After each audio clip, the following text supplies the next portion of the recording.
반갑습니다. 오늘 사무엘상 27장 1절부터 12절까지를 중심으로 아기스에게 보내지는 신자라는 주제의 말씀을 함께 나누겠습니다. 오늘 본문을 시작할 때의 다윗의 감정은 두려움입니다.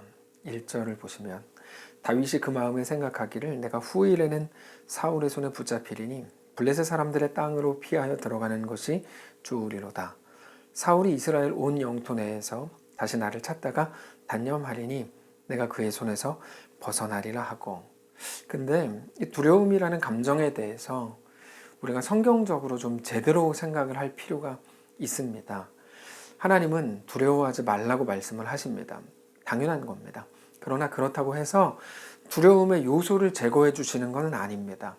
여기에서 먼저 질문이 생기죠. 아니, 두려워하지 말라고 하실 거면 두려움이라는 요소를 제거하시면 되는데 왜 제거하시지도 않고 두려워하지 말라고 하시지? 이런 질문이 생깁니다. 그러다 보니까 이게 이제 어떤 오해를 갖는가 하면 두려워하지 말라고 말씀을 하시니까요. 아, 두려움은 나쁜 거구나 라고 생각하는 경향이 생깁니다. 두려움 자체를 정죄하고 죄악시하는 경향이 있습니다. 그래서 누군가가 두렵다고 할 때, 야, 너 그 믿음 없어서 그런 거야 라고 쉽게 단정하는 경우가 생기는 거죠. 근데 그거는 너는 믿음 없는 사람이야 라고 규정을 하는 건데, 중요한 거는 하나님도 과연 그러시냐 하는 겁니다. 하나님도 두려워하는 자에게 너 믿음 없는 자야 라고 말씀하시냐는 거죠. 그렇지 않습니다. 우리는 두려움을 믿음 없음의 결과물이라고 규정하지만 하나님께서는 두려움을 결과로 보시지 않고 정황으로 보십니다. 굉장히 중요한 내용입니다. 말이 조금 어려운데 두려움을 정황으로 보신다. 어떤 정황으로 보실까요? 믿음이 필요한 상황으로 보신다는 것이죠. 근데 그 차이가 굉장히 큽니다. 자, 하나님께서 두려워하지 말라고 하실 때 그 의미는 두려움은 악한 거고 그래서 두려움을 피해야만 된다라는 말이 아니라 오히려 정반대라는 것입니다. 두려움이 너를 꼼짝 못하게 하는구나. 자, 너 이제 믿음을 가지고 너를 두렵게 했던 그 자리로 가볼 수 있겠니? 라고 물으시는 것이죠. 그게 하나님이 말씀하시는 두려워하지 말라라는 말의 의미입니다. 두려움을 피하라는 것과는 정반대죠. 그래서 성경에서 사람들이 두려워할 때마다 하나님이 어떤 말씀을 주십니까? 두려워하지 말라고 말씀을 하시면서 놀라지 말라. 내가 너와 함께함을 기억하라. 담대하라. 내가 내 오른팔로 너를 붙들리라. 이런 말씀들을 주시는 겁니다. 두려움은 피하고 도망가고 그게 악한 것 그런 게 아니고 믿음을 가지고 그 속으로 들어가야만 하는 것이기 때문입니다. 결국에 두려움이라는 거는 뭐 잘했고 잘못했고 그런 식의 옳고 그름의 문제가 아니라 무엇입니까? 정황의 문제입니다. 두려움은 정황입니다. 무슨 말이냐면 두려운가? 그러면 그거는 믿음이 필요하다는 말입니다. 다시 말해서 두려움이라고 하는 건 어떤 결과물이 아니라 그러므로 믿음을 요구하고 도전하게 되는 어떤 정황이라는 겁니다. 정황이라는 말은 우리가 살아내야만 되는 자리라는 의미죠. 두려운데 살아내라고 하십니다. 그러니까 두려움의 요소를 제거해 주시지 않고 두려워하지 말라고 말씀을 하시는 거죠. 근데 그게 우리 현실이고 우리 정황이랍니다. 결국에 두려움은 무엇입니까? 그 속을 살아내라고 하는 하나님의 도전이고 조금 더 깊이 들어가 보면 내가 너와 함께한다 라는 음성을 들을 수 있는 놀라운 기회라는 겁니다. 그래서 두려움 자체가 나는 왜 이렇게 믿음이 없지? 라고 하는 그 정죄받아야 되는 게 아니라 두려움은 우리 신자들의 삶에 굉장히 중요한 순간이 되는 겁니다. 그렇게 볼 때 오늘 본문에서 다윗은 굉장히 중요한 자리에 서 있는 거죠. 두려움이라고 하는 중요한 자리. 자, 다윗은 사울을 죽일 기회가 이전에 2번이나 있었지만 죽이지 않았습니다. 왜 그랬습니까? 하나님을 믿고 두려움 속으로 들어가 보기로 결정했기 때문입니다. 근데 아무리 그렇게 했어도 여전히 두려움이 마음 한편에 있더라는 거죠. 그래서 오늘 본문을 보면 다윗은 블레셋의 가드로 도망을 갑니다. 우리는 여기에서도 자꾸만 다윗이 잘했냐 잘못했냐 막 따지려고 하는데 여러분 너무 따지지 마십시오. 잘했으면 어떻게 하실 건데요? 우리도 블레셋으로 갈 거예요? 그럴 거 아니죠. 잘못했으면 다윗을 욕할 겁니까? 지금 다윗을 욕해서 무슨 유익이 있습니까? 잘잘못을 너무 따지지 마십시오. 그거 제대로 따지는 것도 아니고 당신이 옳다고 하는 그 옳음이 진짜 옳음인지 아닌지도 모릅니다. 너무 따지지 마십시오. 다만 오늘 본문의 다윗은 하나님을 믿음으로 두려움 속에 들어갔지만 여전히 두려워하고 있었고, 그래서 블레셋의 가드로 도망을 쳤다. 이 정도의 정황 설명이면 충분합니다.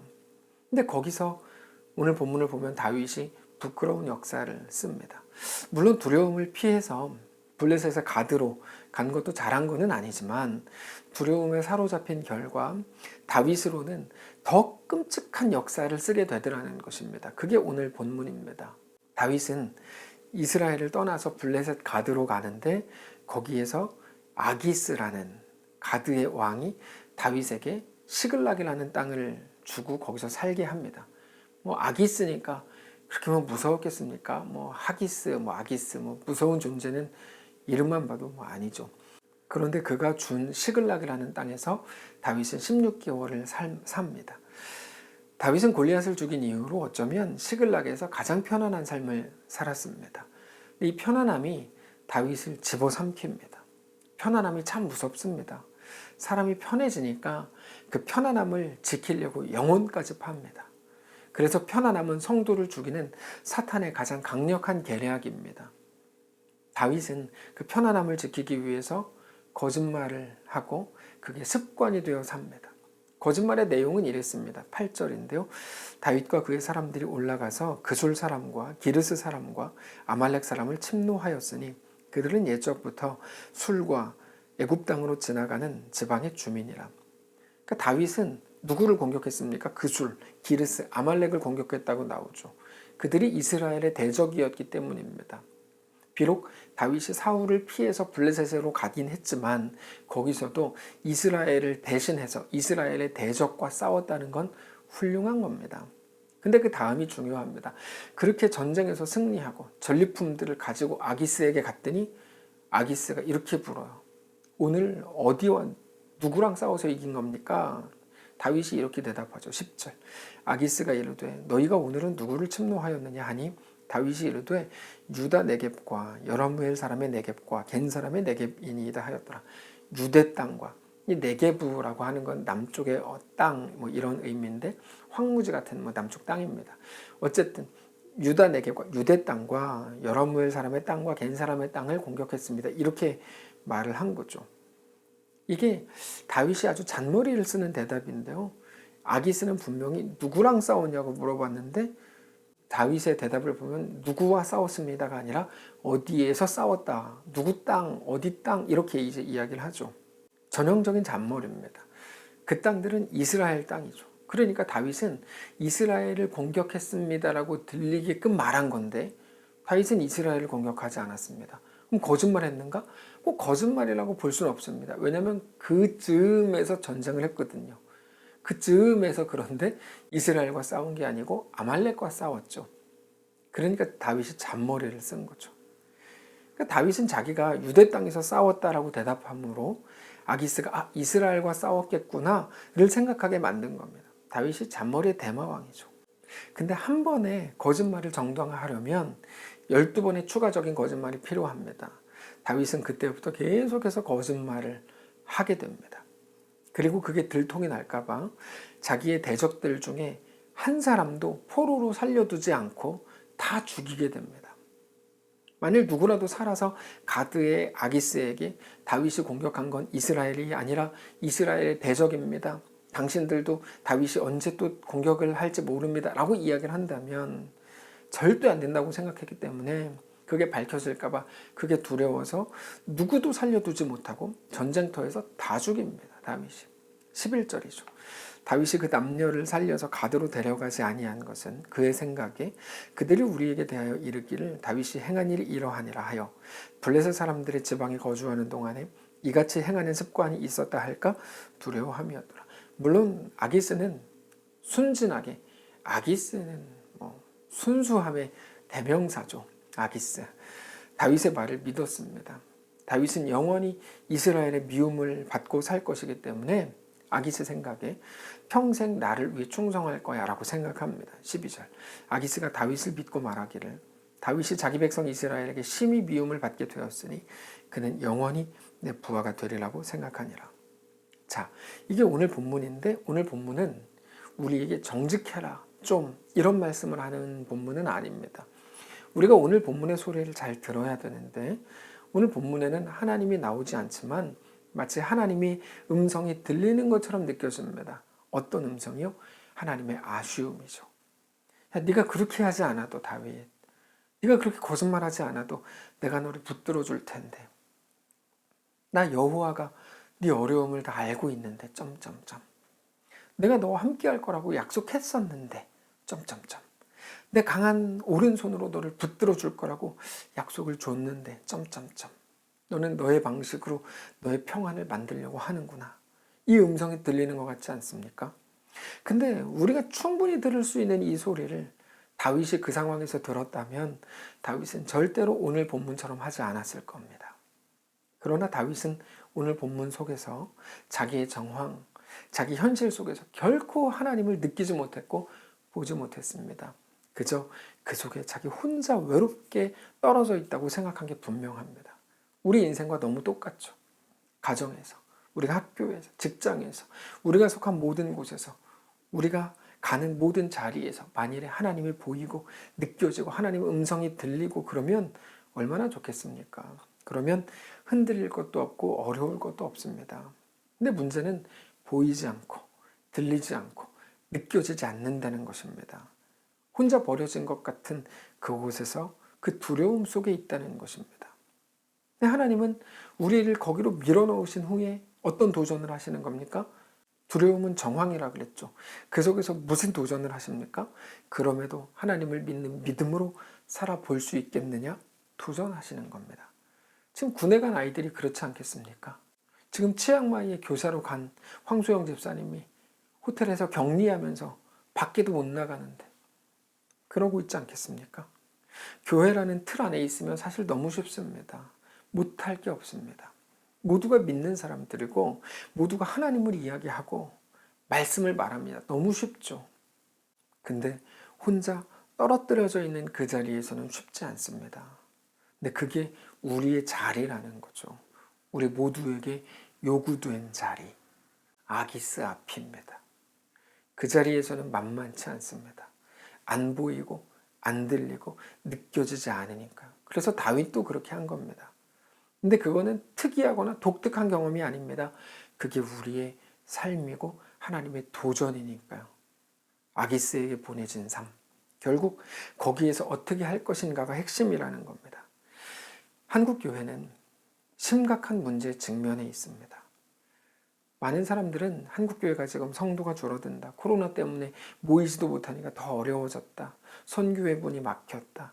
사람들이 교회를 비난한다. 이런 것들을 문제라고 인식하지만 사실 그렇지 않습니다. 교회의 문제는 외부에 있지 않고 내부에 있습니다.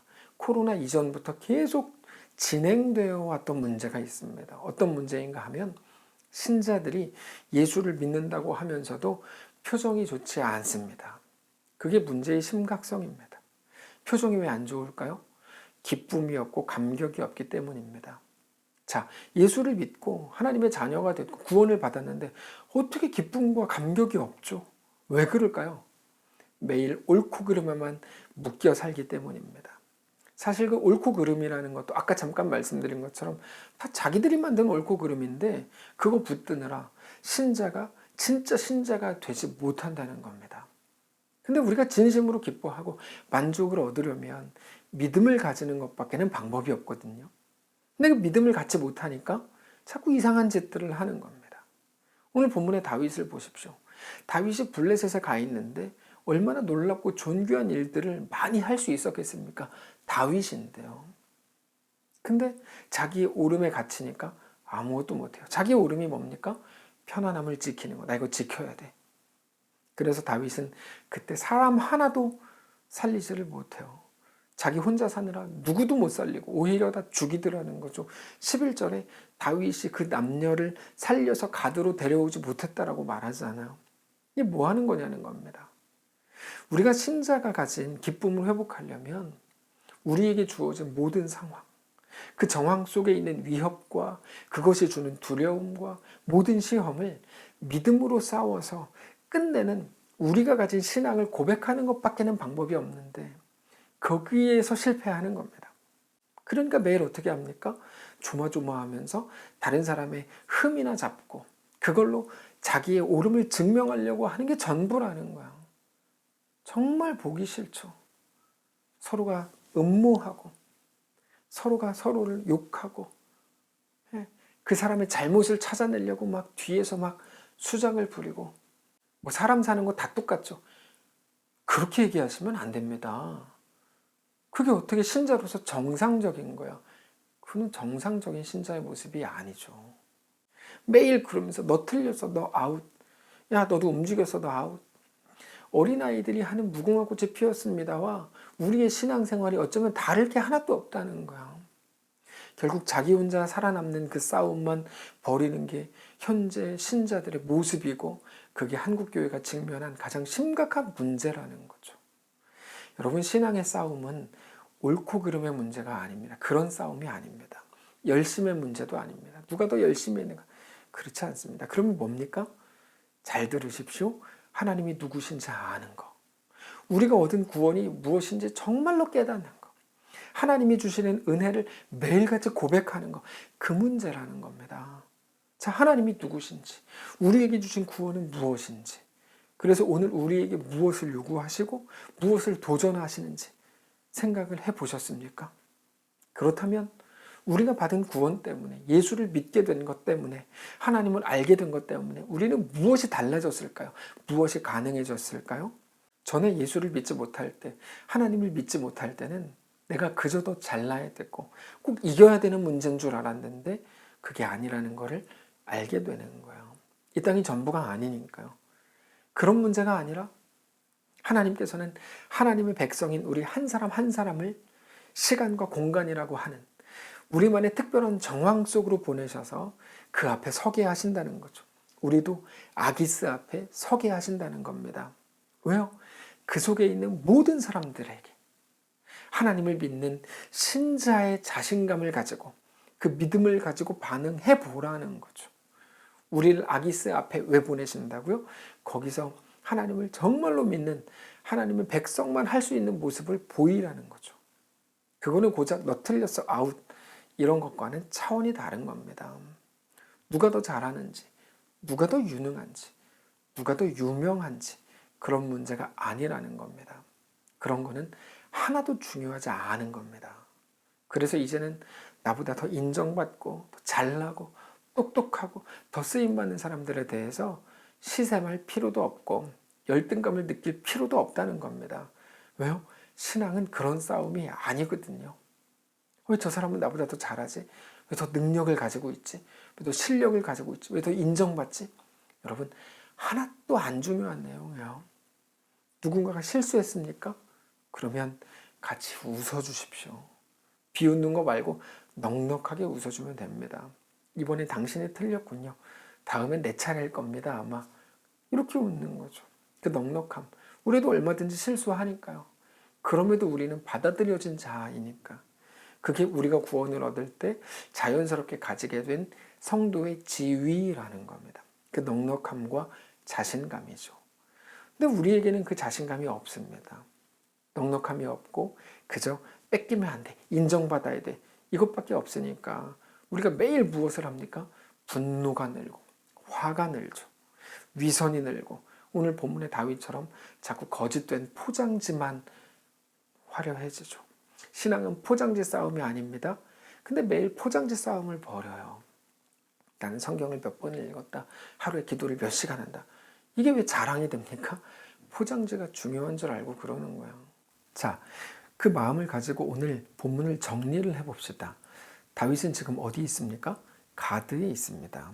아니, 그렇게 대단한 믿음을 가지고 사울을 죽이지도 말라고 아비새한테 얘기한 사람이 왜 또 가드로 도망갔냐?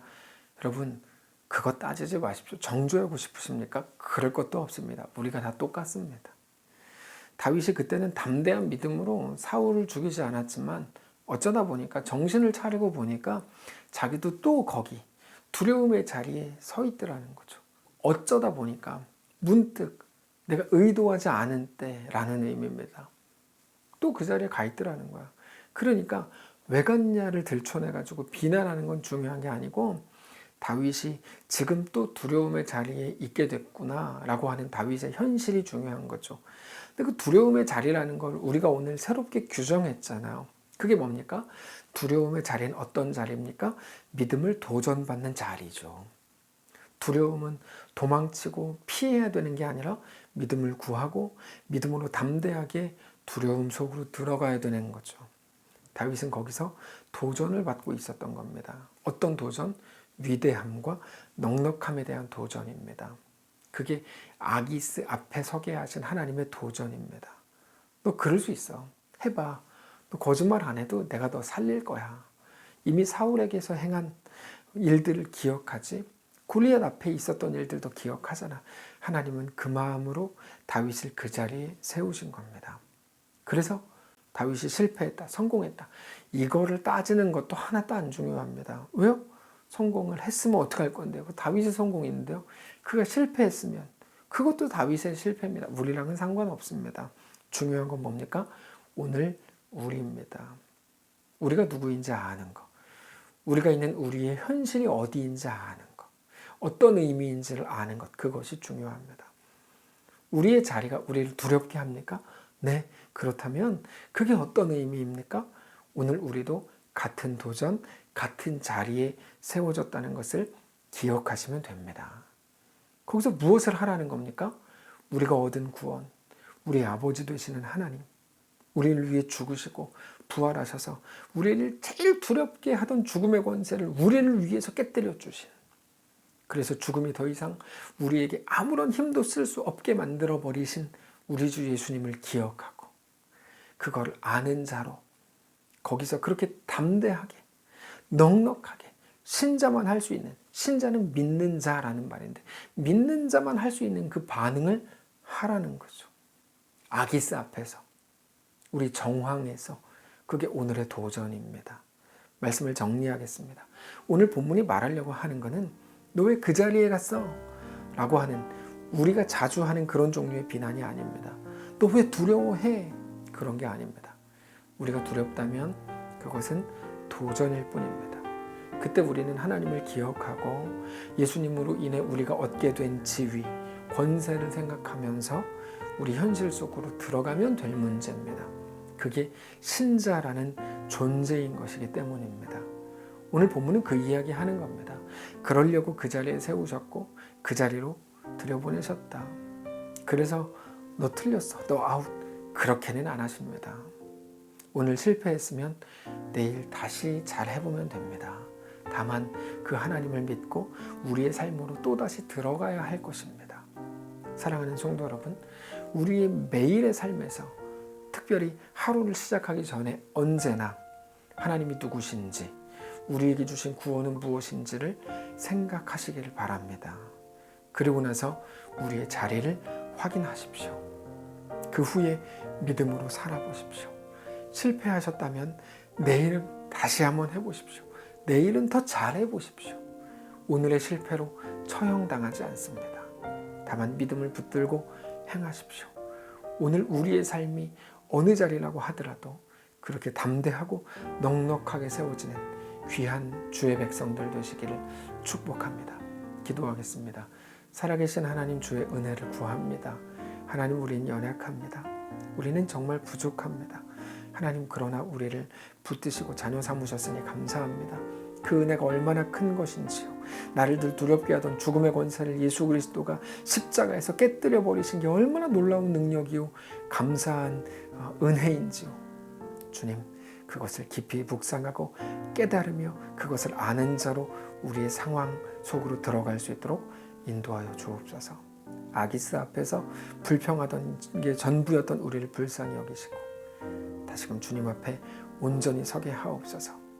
지금 타국에서 그곳에서 혼자 있는 우리 황수영 집사님을 붙들어 주시고 힘을 주시고 위로하시고 마음을 평안케 하셔서 하나님의 놀라운 은혜가 그의 삶 가운데, 사역 가운데 넘치게 하시고 사랑하는 모든 성도들 어디 있든지 그곳에서 주의 말씀을 가지고 늘 승리하는 귀한 성도들 되게 하옵소서. 우리 주인 되신 살아계신 예수님의 이름으로 기도합니다. 아멘.